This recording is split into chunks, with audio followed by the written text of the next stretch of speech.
അപ്പൊ 12 വർഷമായിട്ട് അമ്മ കിടക്കുന്ന ഒരു കട്ടിലിന്റെ അവസ്ഥയാണ്. അതാണ്ടേ നമ്മുടെ കൊച്ചു കേരളത്തിലൊരു കാഴ്ചയാണ്. ഇവിടോട്ട് ചാരി അങ്ങ് വെച്ചോ, ഈ സൈഡ് ചരിച്ചിട്ടേ.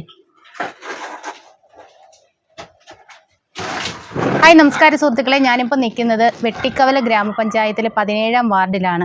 കുറച്ച് ദിവസങ്ങൾക്ക് മുമ്പ് ഈ അമ്മയുടെ വീടിൻ്റെ അവസ്ഥ, അമ്മ കിടന്നുറങ്ങുന്ന കട്ടിലിൻ്റെ അവസ്ഥയൊക്കെ ഞാൻ നിങ്ങളിലേക്ക് എത്തിച്ചിട്ടുണ്ടായിരുന്നു. ആ വീഡിയോ കണ്ടതിൻ്റെ അടിസ്ഥാനത്തിൽ കൊട്ടാരക്കര അമ്പലത്തുംകാലയിലുള്ള ഉഡോറോ ഫർണിച്ചറിൻ്റെ ഉടമ ഫിറോസിക്ക എന്നെ വിളിക്കുകയും ഈ അമ്മയ്ക്ക് ഒരു കട്ടിലും മെത്തയൊക്കെ എത്തിച്ചു കൊടുക്കാമെന്ന് ആ ഇക്ക എന്നോട് പറഞ്ഞിരുന്നു. അപ്പോൾ നമ്മളിപ്പോൾ ആ ഇക്ക വരുന്നത് കാത്തു നിൽക്കും. അമ്മ എത്ര വർഷമായിട്ട് ഈ കട്ടിലിൽ കിടക്കുന്ന അമ്മേ?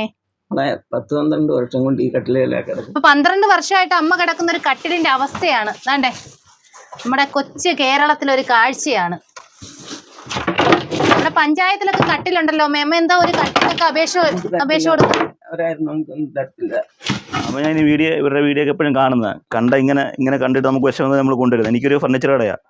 ഇപ്പം ഞാൻ തരുന്ന എന്റെ അല്ല വരുന്നത്. ഇപ്പൊ എന്റെ കസ്റ്റമറിലെ സാധനം വാങ്ങി അത് ലാഭവിധ എടുത്താ ഞാൻ തരുന്നത്. ശരിക്കും പറഞ്ഞ ഇത്രയും വർഷം ഈ അമ്മ ഈ ഒരു കട്ടിലിൽ കിടന്നെന്ന് പറഞ്ഞാൽ തന്നെ നമുക്ക് സഹിക്കുന്നില്ല. എന്റെ കുഞ്ഞുങ്ങള് ഇത്രയും വന്നില്ലേ, ഇത്രയും എന്റെ കുഞ്ഞുങ്ങൾ വന്ന് ഇത്രയും സഹായിച്ചപ്പോ എനിക്ക് ദൈവത്തോട് എത്ര നന്ദി പറഞ്ഞാലും മതിയാവത്തില്ല. നമ്മൾ ആദ്യമായിട്ട് ഇവിടെ വരുമ്പോഴേ ഈ അമ്മ ശരിക്കും പറഞ്ഞാൽ പച്ചവെള്ളം, വിശക്കുമ്പോൾ പച്ചവെള്ളം തിളപ്പിച്ച് കുടിച്ചാണ് ഈ അമ്മ വിശപ്പടക്കുന്നത്. അപ്പൊ ഈ വീട് ഫുള്ളും ചോർന്നൊലിച്ച് വല്ലാത്തൊരു അവസ്ഥയാണ്. അങ്ങനെയാണ് നമ്മൾ ഈ റൂമിലേക്ക് കയറി നോക്കിയപ്പോഴാണ് ഈ കട്ടിലിന്റെ അവസ്ഥ കണ്ടത്.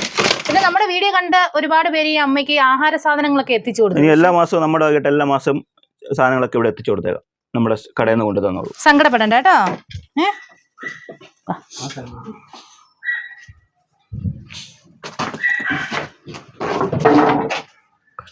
കഷ്ടം. ചൊട്ടോ കൊള്ളാവോ? കൊള്ളത്തെല്ലാം പോയില്ലേ? വർഷങ്ങളായിട്ട് ഈ അമ്മ കിടന്നുറങ്ങിക്കൊണ്ടിരുന്ന ഒരു കട്ടിലിന്റെ അവസ്ഥയാണിത്. ശരിക്കും പറഞ്ഞാൽ ഞങ്ങൾ ഇവിടുത്തെ പഞ്ചായത്തിനെയോ അതുപോലെ തന്നെ ഇവിടുത്തെ വാർഡ് മെമ്പറെ ഒന്നും കുറ്റം പറഞ്ഞതല്ല. ശരിക്കും പറഞ്ഞാൽ നമ്മുടെ പഞ്ചായത്തിൽ നിന്നൊക്കെ ഇതുപോലുള്ള നിർധനരായ ആൾക്കാർക്ക് കട്ടിലൊക്കെ കൊടുക്കുന്നുണ്ടെന്ന് പറഞ്ഞ്. പക്ഷെ ഈ അമ്മ വർഷങ്ങളായിട്ട് കിടന്നുറങ്ങുന്ന ഒരു കട്ടിലിന്റെ അവസ്ഥയാണിത്. അല്ലേമേ?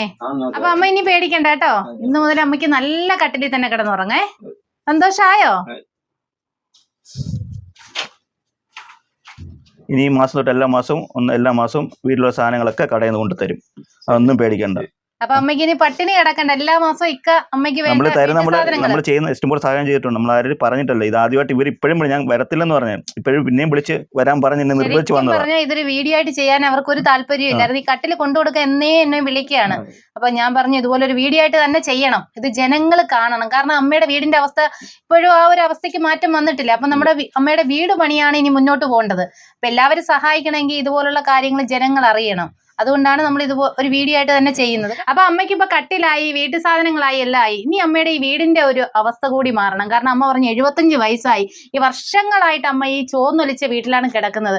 അപ്പൊ മരിക്കുന്നതിന് മുമ്പ് അമ്മയ്ക്ക് ഒരു നല്ല ചോരാത്തൊരു വീട്ടിൽ കിടന്നുറങ്ങണമെന്നാണ് അമ്മയുടെ ആഗ്രഹം. അതും നമ്മൾ എത്രയും പെട്ടെന്ന് തന്നെ കേട്ടോമേ, അമ്മ ഒന്നുകൊണ്ടും വിഷമിക്കണ്ട. അത് നമ്മൾ എത്രയും പെട്ടെന്ന് തന്നെ സാധിച്ചു കേട്ടോ. ഒരുപാട് നന്ദിയുണ്ട്. ദൈവം കൂടുതലായി അനുഗ്രഹിക്കട്ടെ എന്ന് പ്രാർത്ഥിക്കുന്നു. എൻ്റെ കുഞ്ഞുങ്ങളുണ്ടായതുകൊണ്ട് എനിക്കിപ്പോൾ ഇതിൽ കിടക്കാനുള്ള യോഗ്യം